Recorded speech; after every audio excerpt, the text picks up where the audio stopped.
অনলাইনে আপনাদের সাথে আছি আমি তানভীর আহমেদ। সিলেট থেকে বাংলাদেশ জিম্বাবুয়ে টেস্টের সবশেষ আপডেট নিয়ে এবং দ্বিতীয় দিনের ম্যাচ অ্যানালাইসিস নিয়ে আপনাদের সাথে আমরা যুক্ত হয়েছি। আমার সাথে আছেন আমার সহকর্মী আবু রায়হান ইফাত।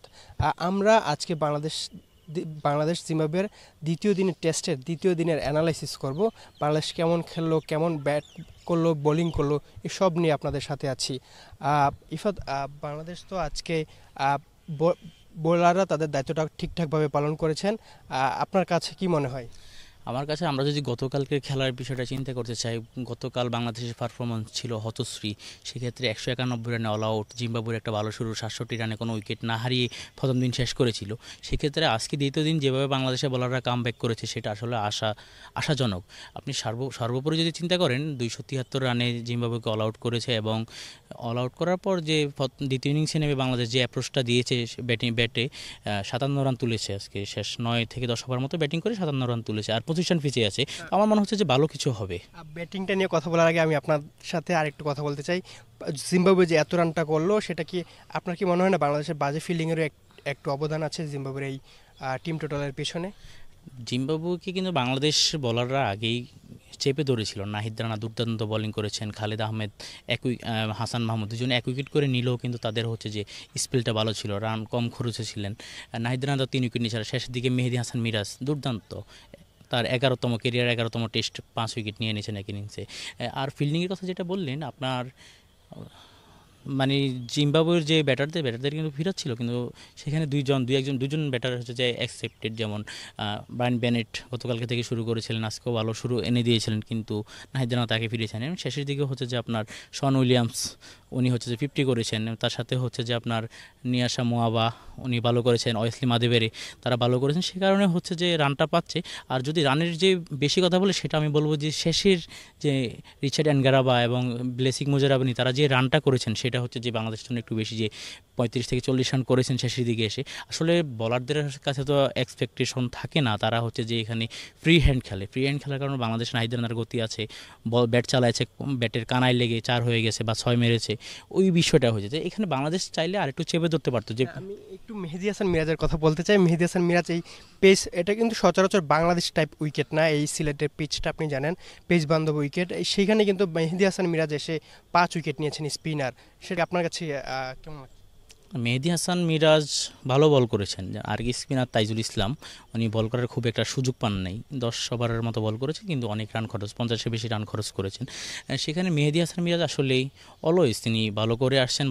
শেষ দিকে কয়েকবার হচ্ছে যে তিনি উইকেটের দেখা পাচ্ছিলেন না, চ্যাম্পিয়ন্স ট্রফিতে খুব একটা ভালো করতে পারেননি। যদিও চ্যাম্পিয়ন্স ট্রফির আগে পাকিস্তানে যে টেস্ট খেলেছেন, তখনও কিন্তু রাওয়ালপিন্ডির পিচে কিন্তু মেহেদী হাসান মিরাজ 5 উইকেট নিয়েছে। রাওয়ালপিন্ডি, তাই এখন সিলেটের পিচটাও হচ্ছে যে ফেস উইকেট, সেইখানে যে বাংলাদেশের মেহেদী হাসান মিরাজ উইকেট নিয়েছেন, সেটা আসলে ভালোই, বাংলাদেশ স্পিনের জন্য ভালো। যে আর উইকেটটা মানে লাইন লেন্থ অনুযায়ী বল করতে পারছেন। আসলে বেসিক্যালি হচ্ছে যে আমাদের খালেদ আহমেদ, নাহিদ রানা, তারপর হাসান মাহমুদ, তারা যে জিম্বাবুয়ে ব্যাটারদের চেপে ধরেছিলেন, তাই মেহেদী হাসান মিরাজ স্পিন এসেছিল, তখন তারা হচ্ছে যে মারতে চেয়েছিল, যে আমরা আগে রান পাচ্ছি না, স্পিন যেহেতু আসছি, আমি স্পিনে মারতে যাবো, এই মারতে গিয়ে উইকেটগুলো বিলিয়ে দিয়ে আসছেন। আপনাকে আমি একটু এখানে ব্যাটিংয়ের কথা বলি। বাংলাদেশ আজকে প্রথম উইকেটটা হারিয়ে বিপদে পড়ে গিয়েছিল। সেখান থেকে মুমিনুল খুবই ভালো ফাইট ব্যাক দিয়েছে।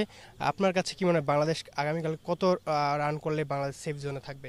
আমি আপনাকে সবার আগে মনে করে দিতে চাই যে বাংলাদেশে হচ্ছে যে ওপেনিংয়ে যে ব্যর্থতা, এটা নিয়ে ভুগছে। সবশেষ 13 ইনিংসে বাংলাদেশ টেস্টে কোনো 50 বেশি রান নাই, কোনো 50 করতে পারেনি। সেখানে আজকেও কিন্তু আপনার 13 রানে সাদমান ইসলাম একটা উইকেট বিলিয়ে দিয়ে আসছেন। প্রথম দিনে দেখেন গালিতে ক্যাচ দিয়ে দিয়েছিলেন, আজকে সেকেন্ড স্লিপে ক্যাচ।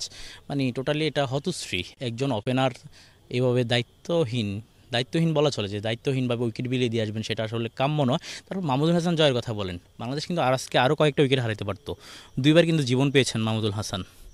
তো তারপরেও কামব্যাক করেছেন। এখন বাকিটা হচ্ছে যে কালকে বোঝা যাবে। কালকে তৃতীয় দিন সিলেটে, তারপর কালকে আবহাওয়ায়, আজকে যদিও সকাল থেকে মেঘাচ্ছন্ন ছিল, তারপর বৃষ্টি হয় নাই, বৃষ্টি নামে নেই, সারাদিন খেলার নির্বিঘ্নে চলছে, কিন্তু কালকে কিন্তু বৃষ্টি নামার সম্ভাবনা প্রবল। সো কালকে বৃষ্টি হবে। সেখানে যে ব্লেসিং মুজারাবানি, রিশাদ এনগারাবা, তাদের বলগুলো ফেস করার মতো বাংলাদেশের যে মমিনুল ইসলাম এবং মাহমুদুল হাসান জয় যারা আছেন, তারা যদি ঠিকঠাক সকালটা কাটাই দিতে পারেন, তাহলে আমার মনে হচ্ছে যে বাংলাদেশ ভালো একটা স্কোর করতে পারবে, ভালো একটা সংগ্রহ দিতে পারবে। আপনি প্রেস কনফারেন্সে যখন আমরা গেছিলাম, মেহেদী হাসান মিরাজ বলেছিলেন বাংলাদেশের লক্ষ্য কিন্তু অনেক বড়। বাংলাদেশ চাচ্ছে 350 থেকে 400 রান করার জন্য, 300 রানের মতো করে লিড দেওয়ার জন্য। বাংলাদেশ এখন পজিশনে পিছিয়ে আছে। সো আরও যদি 300 রান স্কোর বোর্ডে উঠতে হবে তাহলে তো 250 রানের বেশি, 275 রান, তাহলে তো আশা করে যে জিতা যাবে। মেহেদী হাসান মিরাজের কথা বলছিলেন, আমি একটু জানতে চাই, মেহেদী হাসান মিরাজ আজকে সংবাদ সম্মেলনে সাংবাদিকরা প্রশ্ন করেছিল যে তিনি বোলিংয়ের কারণে ব্যাটিংয়ে একটু পিছিয়ে পড়েছেন কিনা, আপনার কি মনে হয়?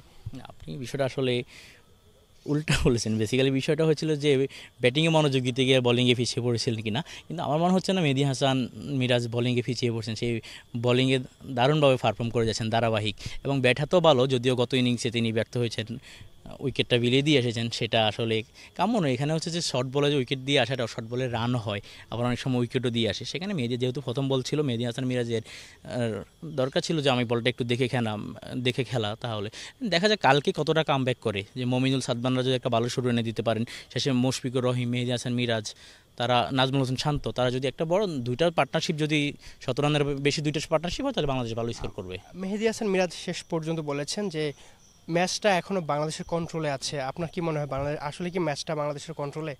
না, আজকে যে পরিস্থিতি, গতকাল থেকে আজকে পর্যন্ত যে কামব্যাকটা, সেটাতে আমি মনে করি যে এখনও বাংলাদেশের কন্ট্রোলে আছে। কারণ আমি আপনাকে আবার বলি, যেটা আগেও বলছিলাম, আবার রিপিট করছি, সেটা হচ্ছে যে কালকে যদি মাহমুদুল হাসান জয়, মমিনুল হক, তারা যদি একটা ভালো শুরু এনে দিতে পারে, তাহলে হচ্ছে যে প্রথম সেশনটা কাটিয়ে দিতে পারে। প্রথম সেশনে একটা উইকেট বা সর্বোচ্চ 2টা উইকেট লুজের বেশি না। দেন সেকেন্ড সেশনে যখন পিচটা শুকাবে, রোদ উঠবে, তখন মিডল অর্ডারে যারা আছে তারা যদি 17 রানের বেশি পার্টনারশিপ খেলতে পারে, তাহলে হচ্ছে যে বাংলাদেশ ন্যূনতম 250 রান করতে পারবে। আর টেস্টে আপনি জানেন যে টেস্টে চতুর্থ ইনিংসে 200, 250 বা 300 রান করাটা অনেক টাফ, চেস করাটা টোটালি টাফ, যেটা খুব কমে হয়ে থাকে।